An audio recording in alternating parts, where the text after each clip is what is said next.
When training your dragon, do you use love or fear?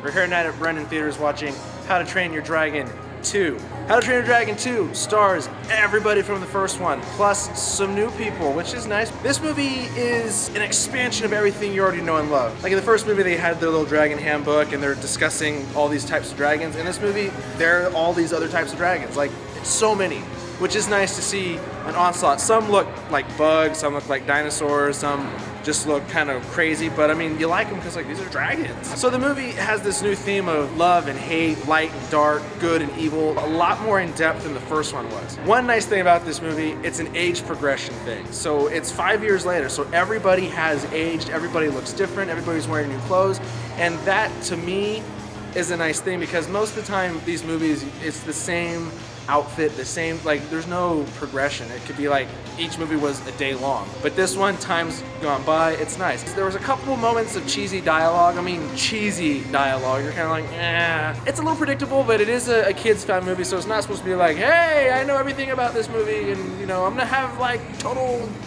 plot twist, oh my god! If you want good family fun for the summer, go see How to Train Your Dragon 2. Even though there are some predictability things, there's still some things that are gonna be like shock and amazing.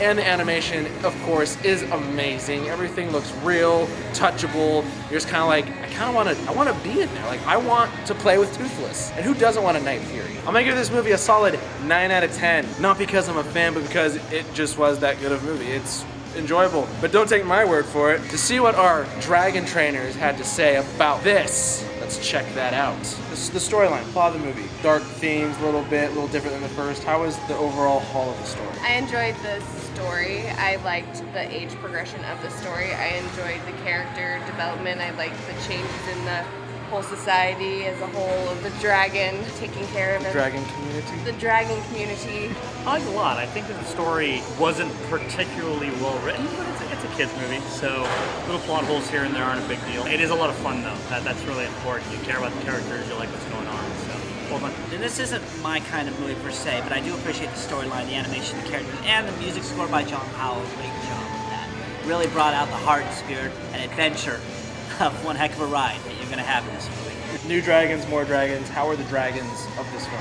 I really enjoyed the baby dragons. The baby dragons were so cool. They're just like, everywhere. They're crazy. It's really cliche to say that you like Toothless, I feel. Like it is. It's that he is like the main dragon, so I guess that they make him more likable than everybody else. All the other dragons, I guess. Most of them don't really get explained, whereas in the first movie you get explanations of each type of dragon and what they can do, usually by the big guy giving like D&D stats about them. But in this one you don't really learn much about the dragons, you just see a ton of dragons, but they are quite beautiful.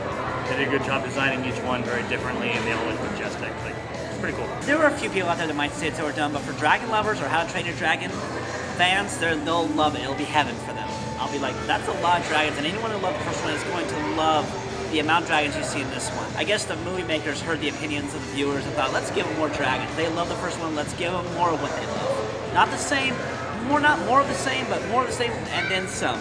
Extra, then a few surprises. Do you have any real complaints with this movie? I really don't. I'm one of those probably people who liked it better than the first one. I thought that the music was really good. I thought that the character development was pretty awesome. I loved pretty much everything about this movie. Normally when you go to movies like this, at least I don't really look for a huge, amazing, genius storyline with, you know, all kinds of twists and turns. But even with the basic, I guess, expectations of story that I had, there were points in the story where I'm like, wait a minute, I don't know really work what you set up here. But it doesn't take away from the enjoyment of the movie, and I think it's really important. Even if you're an adult going to the movie, you're not gonna, you know, roll your eyes too much. It's a fun ride from the beginning to end. New characters adding to the franchise, that and what was your favorite dragon? I see the introduction of new characters as a way of progressing the storyline of the other characters that we already are familiar with. And as far as my favorite dragon goes, I don't have a favorite one. I'm not a dragon person. In the movie though, one of the dragons that just you thought, that's pretty cool, wouldn't mind to have one. I guess it's cliche to say that Toothless is my favorite, but I don't really have an opinion about that sort of thing. I liked them all. So on a scale of 1 to 10, what do you rate this? And I give it an 8.5. It's really good to go see it. The animation is so great to see on the big screen, and the music that accompanies it is really amazing. So I give it an 8. I give it an 8 out of 10. I enjoyed the first movie better, but it's definitely a fun movie. If you like the first movie at all, this is kind of a no-brainer for you. It's seeing this as more of the same, great fun. You get the same emotional content, the tear to your eye and all that great stuff. It works really well. So I would suggest watching it if you've seen the first one and you enjoy it. For a common moviegoer who sees this movie and can appreciate the genre, I'm going to give it an 8.5 out of 10. I know a lot of people give that score. The reason for not giving it a 9 or 10 is there is a lot of predictability. But taking that into account, this is also a kid's movie. And there's going to be predictability, especially for grown-ups who know the cliche-ness of tragedies or victories that occur in sequels. Sequels do bring what you commonly would expect in sequels, but I'm not going to give it anyway. I'm curious to know, what is your favorite dragon, rather it be from How to Train Your Dragon or from other movie or video game. Just what is your favorite dragon? Shoot that down there below, because there's enough dragon knowledge to pick one. Next week, we're doing a time period piece of Jersey Boys. True story, so that should be a lot of fun. So go on ahead and favorite this, share it, check it out on Facebook, and as always, we're letting you know before you go at Brendan Theaters. What sound do dragons make? No, louder. Is that what sound they make? Who was your favorite dragon? Toothless. Say toothless. Toothless. Did you like all the dragons? Yeah, you like to, Mom. Did you have a favorite part in this movie? Baby dragon. Did you like the baby dragons? Yeah. Do you want to have a pet dragon? Is this movie worth seeing? Peace.